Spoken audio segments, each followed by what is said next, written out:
ఎంత వాళ్ళ ఆరోపణలు చేసినా ఎక్కడ ఆగట్లేదు అధ్యక్ష. సిస్టమ్ ముందరికి వెళ్తున్నాం, పూర్తి చేసాం. ఉగాది లోపల టీచర్స్ అందరినీ మళ్ళీ సిస్టంలోకి తీసుకొచ్చి నెక్స్ట్ అకాడమిక్ ఇయర్కి ట్రైన్ చేసి స్కూల్స్ పంపించే బాధ్యత ప్రజాప్రభుత్వం తీసుకుంటుందని గౌరవ సభ్యులందరూ కూడా తెలియజేస్తున్నారు అధ్యక్ష. అందుకే అధ్యక్ష యువత కూడా ఒక విషయం ఆలోచించాలి అధ్యక్ష. ప్రభుత్వం అవకాశాలు కల్పిస్తుంది, ఆ అవకాశాలు పుచ్చుకోవాల్సిన బాధ్యత మీ పైన ఉంది.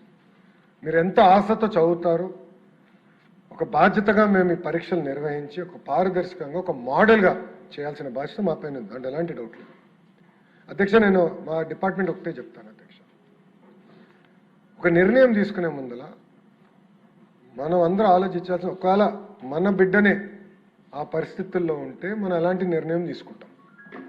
Keep child a centre of our universe. నేను ఎప్పుడు ఆలోచిస్తాను అధ్యక్ష, ఒక రిఫార్మ్, ఒక సంస్కరణ తీసుకురాలంటే నేను ముందర నా కొడుకు గురించి ఆలోచిస్తాను అధ్యక్ష. దేవాంశ్కి ఇది ఎట్లా ఎఫెక్ట్ అవుతుంది, ఇది పాజిటివా నెగిటివా, అట్లా ఆలోచించి దాని తర్వాతనే మనం నిర్ణయం తీసుకోవాలి. నేను డిపార్ట్మెంట్కి ప్రతి మీటింగ్లో చెప్తాను అధ్యక్ష, ఎవ్రీ మీటింగ్ నేను చెప్తాను.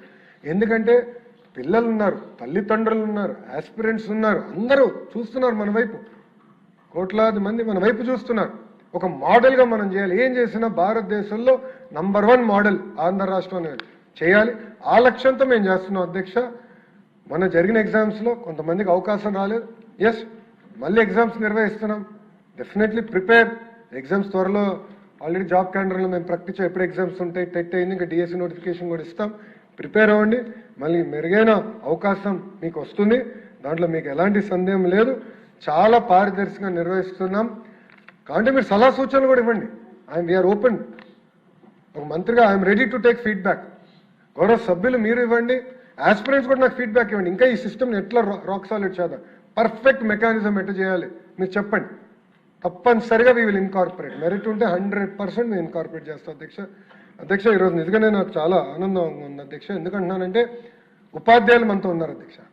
16,000 మంది ఎవరైతే నియామకం అయ్యారో వాళ్ళు స్వచ్ఛందంగా బయటకు వచ్చి మొన్న కర్నూలులో అద్భుతమైన ర్యాలీ చేశారు. మొన్న జరిగిన సండే కూడా అద్భుతంగా విజయవాడలో ర్యాలీ చేశారు అధ్యక్ష.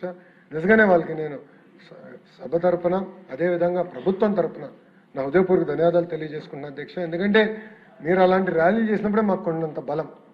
పారదర్శకంగా మేము చేసామని మేము చెప్తాం ఒకే చెప్తే డైరెక్ట్గా ఎవరైతే టీచర్గా వచ్చారో వాళ్ళు చెప్తాం ఇంకా కొండంత బలం అధ్యక్ష. అదే నాకు బలపరిచింది. ఇంకా చేయాలని తపన నాలో పెరిగింది అధ్యక్ష.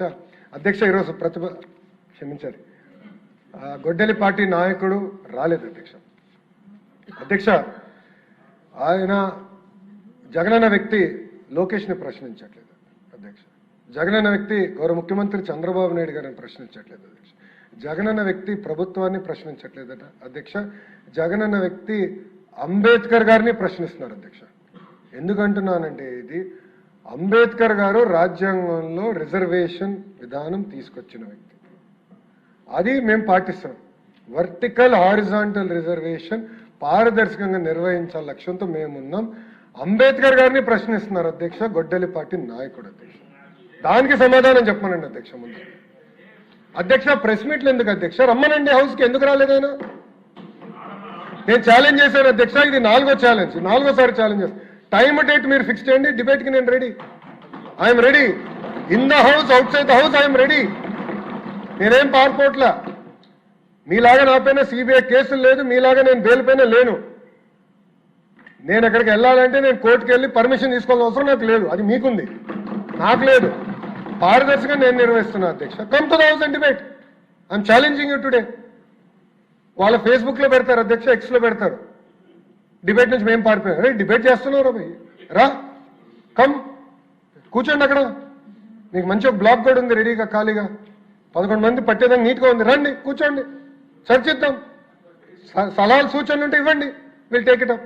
అంతేగాని అంబేద్కర్ గారు రాసిన రాజ్యాంగం మటుకు మీరు ప్రశ్నిస్తే ఒప్పుకునేదానికి మేము సిద్ధంగా లేం.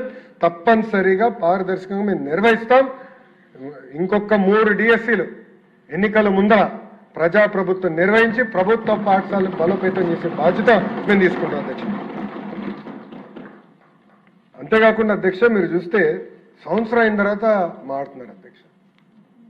మొత్తం ప్రోగ్రామ్ అయిపోయింది, టీచర్లు ట్రైనింగ్ అయిపోయింది, అంతా అయిన తర్వాత సంవత్సరం తర్వాత వచ్చి ఇప్పుడు ఏదో అవకతవకలు జరిగినాయి. అంటే ఎక్కడో కాక్రోచ్ జనతా పార్టీ యాజిటేషన్ చేసింది, అది ఆదర్శంగా తీసుకుందాం. మేము కూడా ఒక ఆయన అన్నాడు కదా, నేను కూడా ఒక కాక్రోచ్ అని ఆయన అన్నాడు. ఆయన కాక్రోచ్ అంట. రమ్మనండి, రమ్మని చెప్పండి హౌస్కి. We're ready to debate. సలహా సూచనలు ఇవ్వండి, సిస్టమ్ని ఇంకా స్ట్రెంథెన్ చేస్తాం. అంతేగాని 3 గంటలు ప్రెస్ మీట్ పెట్టి మేమైతే సిద్ధంగా లేము, చాలా స్పష్టంగా సమాధానం చెప్పేదానికి మేము సిద్ధంగా ఉన్నాం. నేను మళ్ళీ ఛాలెంజ్ చేస్తున్నా, come to the house, come set. ఇంకో 3 రోజులు ఉంది, ఈ రోజు కలిపితే 4 రోజులు ఉంది, రండి హౌస్కి రండి. ఆయన ఇంకా బెంగళూరులో ఉన్నట్టున్నాడు అధ్యక్ష, ఇంకా వచ్చినట్లేడు తాడేపల్లికి, ఇంకా బెంగళూరులోనే ఉన్నాడు ఆయన. మళ్ళీ ప్రత్యేక విమానం తీసుకుని రావాలి, ఆయన వస్తే వీఆర్ రెడీ టు ఆన్సర్ అధ్యక్ష, దాంట్లో ఎలాంటి సందేహం లేదు అధ్యక్ష. అధ్యక్ష, గౌరవ సభ్యులకు విషయం కూడా తెలుసుకోవాలి అధ్యక్ష. 2019 నుంచి 24 వరకు సుమారుగా 12 లక్షల మంది పిల్లలు ప్రభుత్వ పాఠశాలల నుంచి ప్రైవేట్ పాఠశాలకు వెళ్ళిపోయారు అధ్యక్ష. ఎందుకంటే టీచర్ లేరు, టీచర్ నియామకం లేదు. దానివల్ల చాలా తీవ్రంగా నష్టపోయింది నిరుపేద కుటుంబాల అధ్యక్ష. అందుకే అధ్యక్ష, ఉపాధ్యాయులకి మేము పెద్దపీట వేస్తున్నాం, ఉపాధ్యాయుల్ని మేము మనస్ఫూర్తిగా గౌరవిస్తున్నాం, ఉపాధ్యాయుల దగ్గర నుంచి సలహాలు సూచనలు తీసుకుంటున్నాం. బెస్ట్ టీచర్ని నేను నెలకొకరిని కలుస్తున్నా. రేపు క్లస్టర్ మీటింగ్ ఉంటే 22వ తారీఖు విజయనగరం జిల్లా కూడా వెళ్తున్నా. క్లస్టర్ మీటింగ్లో నేను పాల్గొంటున్నా. డైరెక్ట్గా వాళ్ళ దగ్గర నుంచి ఫీడ్బ్యాక్ తీసుకోవాలి లక్ష్యంతో పనిచేస్తున్నా. ఆల్రెడీ కొంతమంది బెస్ట్ టీచర్స్ సగం మంది సింగపూర్ కూడా వెళ్ళొచ్చారు. వెళ్ళొచ్చిన తర్వాత వాళ్ళు తిప్పి నాకు ప్రెజెంటేషన్ కూడా చేశారు, అక్కడ ఏం నేర్చుకున్నారు, ఏం మనం అమలు చేయొచ్చు అని. ఇప్పుడు ఇంకో సెట్ ఫిన్లాండ్కి పంపించాడు, ఇంకో సెట్ ఆఫ్ టీచర్స్ ఫిన్లాండ్కి వెళ్ళారు. ఇన్ఫాక్ట్ కమిషనర్ గారు కూడా వెళ్ళాల్సిన అవసరం ఉంది, కానీ డిఎస్సి పైన డిస్కషన్ ఉంటుంది, మీరు ఉండండి నేను రిక్వెస్ట్ చేశాను.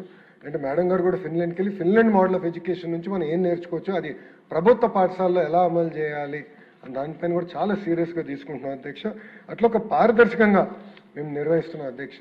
అధ్యక్ష, కుంభకోణాలు అనేది వాళ్ళకి, ఆ వ్యక్తికి, జగనన్న వ్యక్తికి, ఆ కుటుంబానికి పేటెంట్ అధ్యక్ష, వాళ్ళ పేటెంట్ అధ్యక్ష. ఎందుకంటే డిఎస్సిలో కూడా గతంలో ఆనాడు రాజశేఖర రెడ్డి గారు ముఖ్యమంత్రిగా ఉన్నప్పుడు డిఎస్సి ఇట్లనే వాళ్ళు సరిగా నిర్వహించకుండా లీక్ అయింది అధ్యక్ష పేపర్. ఆనాడు అధ్యక్ష రవీంద్రనాథ్ రెడ్డి గారు వాళ్ళ మేనమామనే ఈ స్కామ్ చేసి ఓఎంఆర్ షీట్స్ అని హైదరాబాద్ తీసుకెళ్లారు అధ్యక్ష. హైదరాబాద్లో చేద్దాం డిఎస్సిని మొత్తం వాళ్ళ మనుషులకి ఇద్దామని. అప్పుడు ఆనాడు తెలుగుదేశం పార్టీ ప్రతిపక్షంలో ఉన్నప్పుడు పెద్ద ఎత్తున గౌరవ సభ్యులందరూ పోరాడితే డిఎస్సిని ఏకంగా ఆనాడు క్యాన్సిల్ చేశారు అధ్యక్ష. అలాంటి పరిస్థితి వాళ్ళు తీసుకొచ్చారు అధ్యక్ష. అది వాళ్ళకి పేటెంట్ అధ్యక్ష.